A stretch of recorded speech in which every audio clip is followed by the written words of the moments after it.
Salut!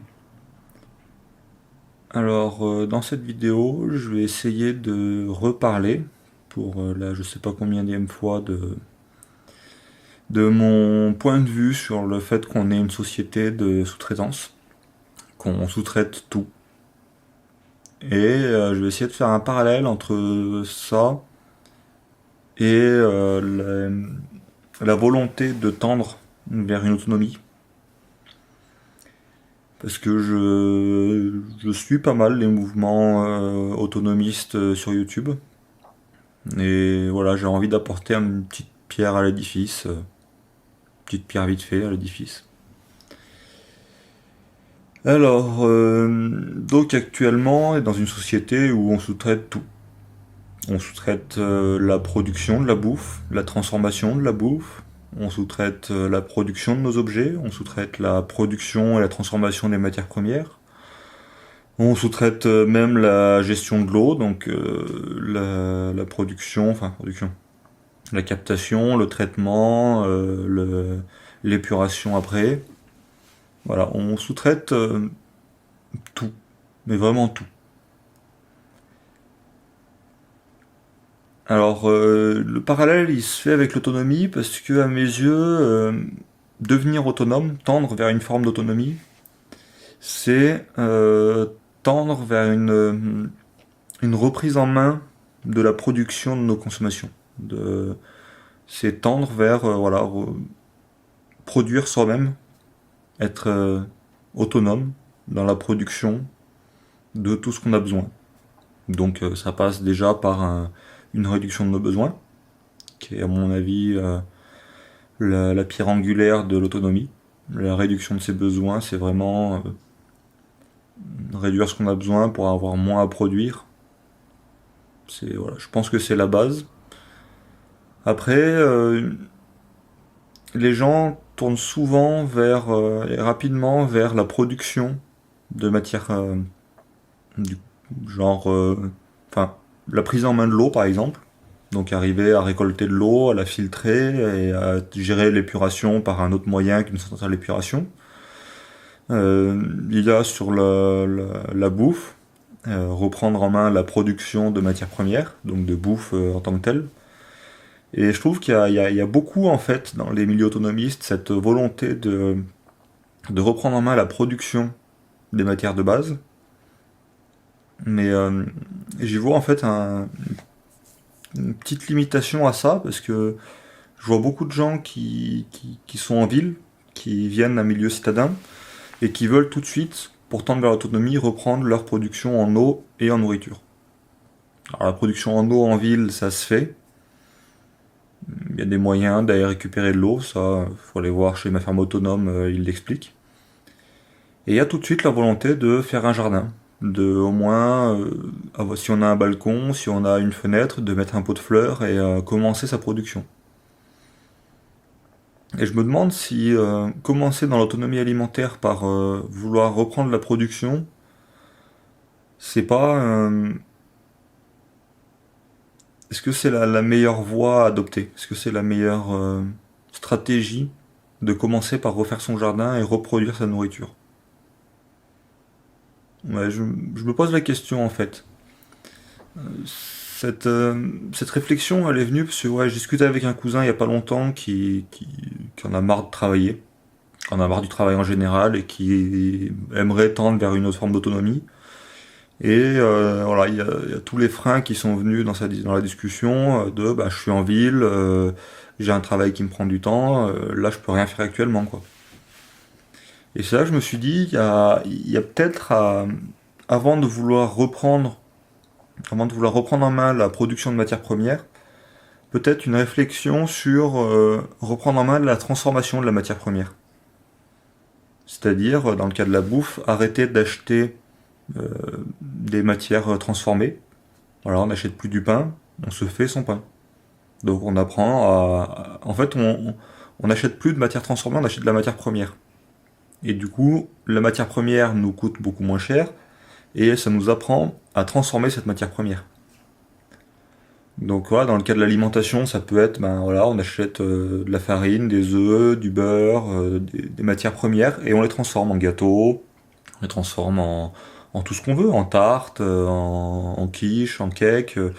Il y a, il y a moyen de reprendre en main la production de notre bouffe, mais pas en produisant les matières premières, en la transformant. Donc reprendre en main la transformation de la bouffe. Et ça, pour le coup, c'est donné à tout le monde.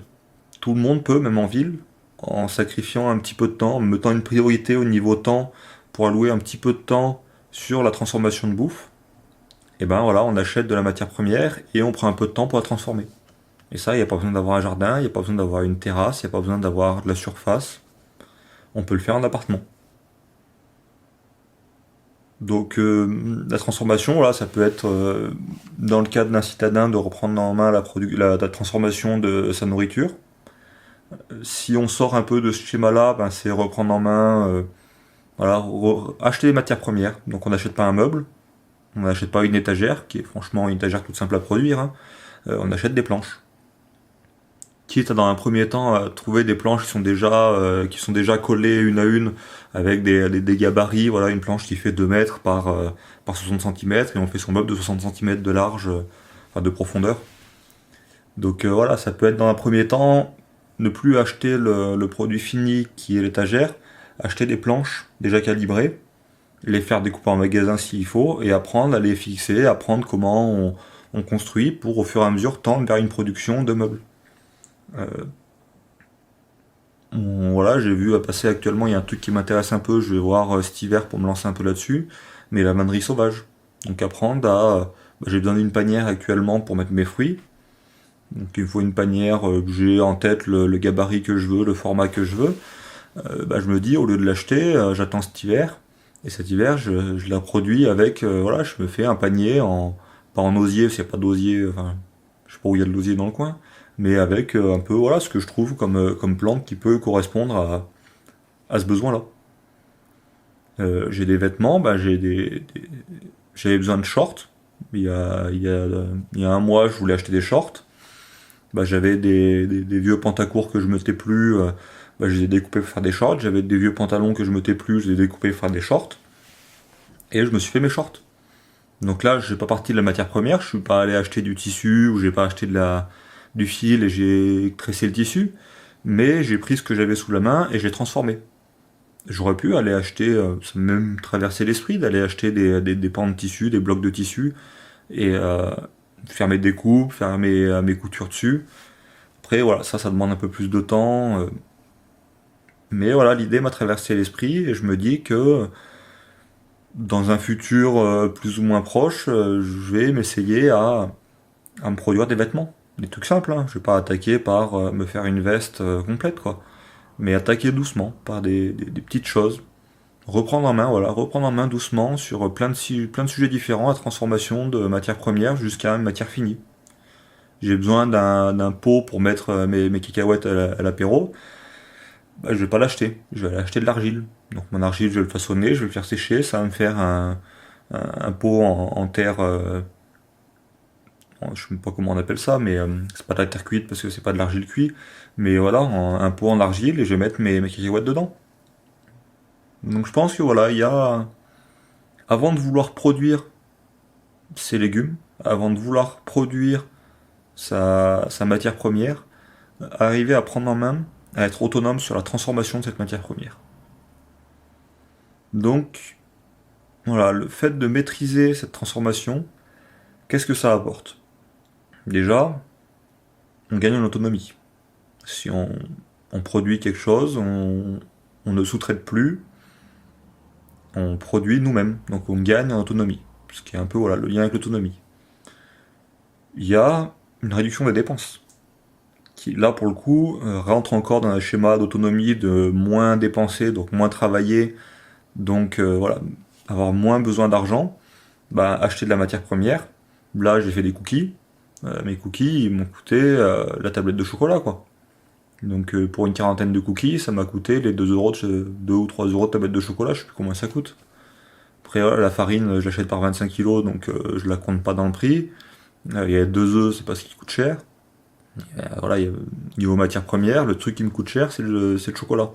La farine, j'ai pas produite moi. J'ai pas encore mon hectare de terrain pour me faire ma farine. Donc j'ai accepté d'acheter de la farine, de la stocker et de la transformer en un produit fini qui est mon cookie.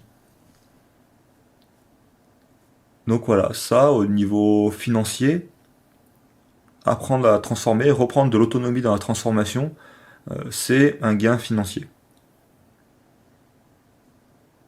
Il y a, comme autre bénéfice, la volonté d'apprendre. D'apprendre à fabriquer, de gagner en connaissances, de gagner en savoir-faire, de gagner en expérience. Si j'achète mon cookie tout fait, j'apprends pas à faire un cookie. Je sais pas ce qu'il y a dedans, je maîtrise pas ce qu'il y a dedans. Le fait de le faire et d'en refaire régulièrement, une fois tous les mois, une fois tous les 2 mois, suivant le poids que je veux prendre, suivant comment je veux me faire plaisir surtout en fait, ben, j'apprends à faire des cookies. J'apprends à faire à manger, j'apprends à faire une tarte, j'apprends à faire un ragoût, j'apprends à faire une... Voilà, alors, c'est très personnel comme point de vue, hein. J'ai une volonté et un besoin d'apprendre régulièrement, de pas rester sur mes acquis et de toujours apprendre des nouvelles choses. Donc, pour moi, tendre vers une autonomie au niveau transformation, bah, c'est tendre vers une fabrication de meubles. Donc, apprendre comment on fait les meubles, apprendre toute la mécanique qui va avec, la découpe des planches, comment on les assemble. Voilà, je fais mon jardin, bah, j'ai appris à construire mon jardin, construire mes buts. Donc, j'ai fait mon jardin en carré. Il y a deux, trois vidéos où on voit mon jardin. J'ai appris à transformer, je me suis fait une terrasse, j'ai appris à gérer du bois, gérer du béton pour faire ma terrasse. J'ai j'ai une volonté en fait et un besoin d'apprentissage. Et du coup, le fait de commencer par la transformation, ça m'apprend tous les savoir-faire qui vont derrière. Et je vous conseille de ne pas rester sur vos acquis et de toujours apprendre de nouvelles choses. Alors dans le cas de la bouffe, et dans le cas de d'autres produits, mais là je prends essentiellement la bouffe, et il y a l'apprentissage de la connaissance des matières premières. C'est-à-dire, j'apprends à savoir ce que c'est que la farine, à ce que c'est que les différents grades de farine, à savoir qu'une farine, une T50, T60, T65, c'est des farines qui sont blanches, qui sont, voilà, qui sont très légères. Bah, je vais prendre une T120, je sais plus combien c'est les grades, mais voilà, T120. Bah, je sais que ça va être un truc qui va être beaucoup plus lourd, qui va être. Donc j'apprends la matière première, j'apprends quel effet elle a sur mon corps. Parce que manger un pain complet ou manger un pain avec une farine blanche, bah, c'est pas la même chose. Et là, je maîtrise, je sais, j'apprends à connaître la matière première. J'apprends à savoir une tomate, ce que c'est. J'apprends à savoir tous les fruits et légumes, qu'est-ce que c'est, quelle gueule ils ont, comment on les travaille. Parce que bon, ça demande un certain travail, comment on les cuit. Euh, voilà, on apprend à, à connaître la matière première. Je reviens sur l'exemple des meubles. Je me fais mes meubles. Pour faire mes meubles, je me suis renseigné au niveau du bois. Quel bois je prends, donc au niveau esthétique, au niveau solidité, au niveau, voilà, toutes les contraintes mécaniques sur le bois, sur l'aspect esthétique aussi. Et puis le fait de réfléchir comme ça sur quel bois je prends. Pourquoi? Pour commencer, je vais pas attaquer par du chêne, parce que voilà, mais plutôt par du pin pour m'amuser, parce que le pin est pas cher et facile à travailler. Il y a des réflexions comme ça qui vont me mener doucement à me dire, ben voilà, le Douglas que j'ai acheté, c'est un bon bois le Douglas, il tient en extérieur, enfin la partie intérieure du bois tient en extérieur, elle est classe 3, voilà, c'est un bois qui coûte pas cher, qui est bien pour l'extérieur, donc j'apprends le Douglas ce que c'est, et puis je réfléchis, je creuse un peu le truc, et je vois qu'en fait, actuellement en France, eh ben, on déboise des forêts de chênes, qui est un bois qui est noble, qui met un temps énorme à pousser. Un chêne, ça met des centaines d'années à avoir un tronc d'une taille assez suffisante pour faire des meubles, quoi. C'est un bois qui est très très lent, qui est pas rentable à produire, et du coup, à la place de ces forêts de chêne, on met du Douglas. Donc là, je commence à avoir des réflexions de me dire, ben, le Douglas que j'utilise pour ma terrasse, effectivement, il m'évite d'acheter un bois exotique, il m'évite d'avoir un bois que je traite trop. C'est un compromis, mais le compromis, j'ai en tête que ce compromis, il a le désavantage de ruiner des forêts françaises, quoi. Parce que le Douglas est un bois qui pousse vite, qui pousse de façon très linéaire, qui a pas trop de nœuds, et du coup qui est très très bien pour faire des planches. Mais voilà, le fait de réfléchir à faire mes meubles, j'en viens à réfléchir au côté écologique de choisir tel arbre plutôt que tel arbre. À me dire que en France, je vais prendre du robinier faux acacia pour des trucs extérieurs parce que c'est un bois qui est classe 4, qui tient dans l'eau, qui tient pas dans l'eau salée mais qui tient dans l'eau. Euh, Au lieu de prendre du teck ou des bois exotiques qui poussent loin, qui ont besoin de transport, je vais prendre du robinier faux acacia qui pousse à côté de chez moi, quoi. Et je sais que c'est un bois qui est solide. Donc j'apprends aussi à choisir voilà, l'arbre, où c'est qu'il est produit, comment il est transformé, comment il est transporté. Euh, Il y a plein de réflexions comme ça qui viennent au fur et à mesure. Donc voilà, les légumes c'est pareil. On commence à toucher des légumes, on commence à voir qu'effectivement, on l'achète à tel endroit ou à tel endroit, c'est pas tout à fait le même légume, même si c'est le même nom, que c'est la même espèce, mais il n'a pas poussé pareil. On apprend que effectivement il y a le transport derrière, il y a les produits chimiques, il y a des réflexions qui me viennent. Il y a pas longtemps, j'étais dans un magasin de légumes, un truc de fruits et légumes, pas de bio, pas de voilà, c'était vraiment j'avais besoin de fruits et légumes et je trouve, ouais, je vais pas rentrer là-dedans, mais je suis allé dans ce magasin-là et devant moi il y a une dame qui prend il y avait deux melons différents. Il y en avait un produit en Espagne, un produit en France. Moi, je me suis dit, je prends le produit français parce que dans ma réflexion, je me dis que je vais payer un peu plus cher que le produit espagnol, sauf que je paye le fait qu'il y ait moins de transport. Euh, je paye le fait que l'argent que je donne reste en France, que je nourris des agriculteurs, même si je nourris les intermédiaires essentiellement plutôt que les agriculteurs. Mais je me dis, je laisse mon pognon en France et je me dis que l'argent que je donne indirectement à l'agriculteur, c'est de l'argent que lui va me redonner via les travaux que je fais. Si je me mets à faire des meubles, il y aura de l'argent pour pouvoir m'acheter un meuble. Si je donne de l'argent à l'Espagne, l'argent il reviendra pas. Enfin, dans mon schéma de pensée actuellement, si je suis dans un magasin de fruits et légumes basique, je vais tendance à prendre du français. Et du coup, j'arrive à la caisse, il y a une dame devant moi qui avait pris le melon espagnol, et commence à discuter avec la caissière justement des melons, et la caissière dit mais le melon espagnol il est moins cher et il est meilleur, donc pourquoi prendre le français? Et là je me suis retenu, je me suis dit bon je vais être sage, je vais pas aller rentrer là-dedans, mais j'ai envie de lui dire à la dame, l'argent que vous donnez à l'Espagne, c'est l'argent que vous donnez pas aux agriculteurs français. Donc c'est de l'argent indirectement. Si on se plaint que les choses sont sous-traitées et que sont déportées ailleurs, c'est peut-être parce que les gens achètent pas français. Donc l'argent que je mets en plus, c'est un choix personnel, mais l'argent que je mets en plus dans mon melon, c'est de l'argent que je laisse à un agriculteur français. Donc voilà, je l'ai pas dit à Dame parce qu'elle était dans son schéma de pensée. Si j'avais mon schéma de pensée, j'allais pas essayer de lui appliquer mon schéma de pensée.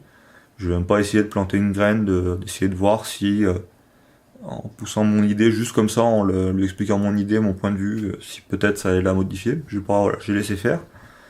Mais voilà, les réflexions, pour en revenir au point initial, les réflexions sur connaître la matière première et apprendre à la transformer, ça vous amène à des réflexions comme ça. Vous dire, qu'est-ce que je fais de mon argent? Quelles conditions il y a de production de la matière première? Et voilà, donc ça apporte d'autres réflexions qui sont assez intéressantes, et là, sans avoir besoin de faire un jardin. Juste en achetant de la matière première plutôt que de la matière transformée.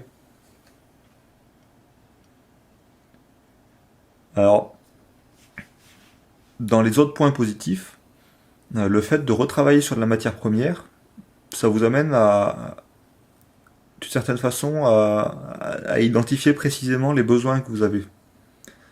Si vous vous lancez à faire un jardin tout de suite sans avoir pris en main votre transformation de bouffe, vous allez vous dire, j'ai besoin de tomates, mais combien? J'ai besoin de... Donc je jetais un peu les graines comme ça sur tout ce que j'ai, tout ce que je trouve, j'y mets. Mais sans avoir vraiment de réflexion sur se dire, qu'est-ce que j'ai réellement besoin comme matière première pour la transformer derrière? Est-ce que j'ai besoin de planter 50 pieds de tomates? Ou est-ce que ma tomate, je sais qu'elle tient pas longtemps et que du coup ça sert à rien d'en faire 50, parce qu'à part pour la transformer en coulis, je vais pas avoir les capacités de les bouffer, quoi. Ça vous apporte des réflexions de vous dire, si j'ai besoin de farine, donc de blé, enfin si on fait de la farine de blé, pour rester classique, euh, combien j'ai besoin de quantité de blé? Et du coup, une fois que je sais combien de blé je consomme par an, donc moi je sais qu'actuellement j'ai acheté un sac de farine de 25 kg, farine blanche, qui est bientôt fini, je l'ai acheté en novembre, et au même moment j'ai acheté un sac de farine complet, une T110 et 120, je sais plus, 25 kilos aussi qui est à peine à la moitié, bah, le fait d'avoir acheté de la farine, je sais maintenant combien je sais que j'ai besoin de 30-35 kilos de farine blanche par an et que 25 kilos de farine complète me suffit. Donc je sais combien j'ai besoin. Donc vu que je sais combien j'ai besoin, je sais combien j'ai besoin de planter. Je sais que il y a certains trucs que je mange pas. C'est pas dans mes habitudes, c'est pas dans c'est quelque chose qui m'attire pas, bah je vais pas essayer d'en planter. Il y a des choses que je sais que ça m'attire pas, mais que si je veux être autonome, j'ai c'est très facile à planter, donc autant les planter quoi. Enfin voilà, il y a plein de réflexions sur identifier ses besoins pour savoir, une fois qu'on passe à l'étape de produire ces matières premières, au moins on sait ce qu'on doit produire. On a déjà identifié quelle quantité et quel produit on a réellement besoin. Et alors il y a un dernier point, le fait pour continuer sur l'analogie, sur le point précis de la cuisine, mais que pareil ça s'applique à tous les autres domaines de la transformation et de la production de matières premières, il y a la notion de trouver des produits équivalents. Alors, quand on fait à bouffer, quand on apprend à faire à bouffer, bah, il y a des moments où, bah, si vous avez déjà fait à bouffer, il y a un moment où il y a une petite frustration de se dire, bah, on rentre le soir, bah, tiens, j'ai envie de faire ça à manger. J'ai envie de me faire un gâteau au chocolat. J'ai envie d'un gâteau au chocolat. Je sais pas pourquoi, mais j'ai envie d'un gâteau au chocolat. Et là, j'ouvre le frigo, j'ai plus d'huile qui traîne, j'ai pas de beurre qui traîne, j'ai plus rien au niveau matière grasse. Toutes les recettes que je connais sont à base de matière grasse, donc je vais chercher s'il y a d'autres recettes qui correspondent sans matière grasse, sans beurre, sans huile. Et là, le fait de se poser cette réflexion-là amène à trouver des solutions de produits alternatifs. C'est-à-dire, je vois que effectivement, mon beurre, dans un gâteau, je peux le remplacer par de la courgette. Donc je teste, j'accepte de tester que ça, j'accepte d'avoir des erreurs, de faire un premier test où peut-être ça va pas être bon, et je teste, et ouais, effectivement, j'arrive à transformer, à remplacer la matière grasse que je mets grâce au beurre par de la courgette. Alors je sais plus, je dis l'exemple, hein, l'exemple est peut-être faux. Je sais que la courgette remplace quelque chose dedans, mais je sais plus si c'est l'œuf ou si c'est la matière grasse. Faut que je revérifie. Mais voilà, le fait de réfléchir comme ça, de se dire, ben voilà, j'ai fait mes cookies, je mets de la farine, j'ai tout calculé, tout mis mes ingrédients pour avoir 200 grammes de farine, j'en ai que 100 grammes. Qu'est-ce que je mets à la place des 100 grammes qui manquent? J'ai déjà tout mélangé, j'ai déjà mes œufs qui sont dedans, j'ai déjà mon chocolat qui est dedans. Je vais pas laisser ça comme ça et attendre d'avoir la farine le lendemain, ou je vais pas aller courir, prendre la voiture pour faire 10 km à aller acheter de la farine. Qu'est-ce que je mets à la place de la farine? Bah, j'ai des flocons d'avoine, je mets des flocons d'avoine. Parce que je sais que le flocon d'avoine peut remplacer dans le cookie la farine. Ça met une autre texture, mais je sais qu'il remplace. Et du coup, voilà, le fait d'apprendre à, à remplacer les ingrédients, par exemple, si je remplace le beurre par quelque chose d'autre, par une matière végétale, bah, le beurre, c'est de la matière animale. Ça vient du lait, ça vient de la vache. Donc si je veux être autonome en beurre, il faut que j'ai des vaches. Ou il faut que j'ai un animal qui produit du lait. Est-ce que dans les 200 mètres carrés que j'ai actuellement de terrain, je peux mettre des vaches? Non. Donc si je veux être autonome dans les 200 mètres carrés, si je veux tendre à plus d'autonomie dans mes 200 mètres carrés de terrain, bah, faut que je trouve quelque chose d'autre que du beurre. Faut que je trouve un substitut. Et le fait de chercher, d'expérimenter, de faire à manger, de transformer, de prendre en main la transformation, j'arrive à trouver les équivalents pour remplacer mon beurre. Et pour arriver à faire mon gâteau, arriver à garder le niveau de confort que j'ai actuellement à pouvoir me faire mes gâteaux, sans avoir besoin de produire mon beurre. Donc voilà, j'ai fait un peu un tour rapide, on va dire. J'ai pas pris beaucoup de temps pour réfléchir à cette vidéo, hein. C'est un peu comme je fais d'habitude. De toute façon, j'ai l'idée, je l'écris un petit moment et puis je la balance comme ça. Donc voilà, je voilà, je fais passer le message que je voulais faire passer. Tendre vers une autonomie, il sait tendre vers la réduction de ses besoins dans un premier temps, la transformation des matières premières en matières complexes dans un second temps, et finalement la production de matières premières. Donc voilà, je mets une gradation comme ça dans mon esprit, sachant que voilà, si vous avez un bout de terrain, autant tester de faire un potager tout de suite, et de ne pas attendre de savoir comment on transforme pour faire le potager.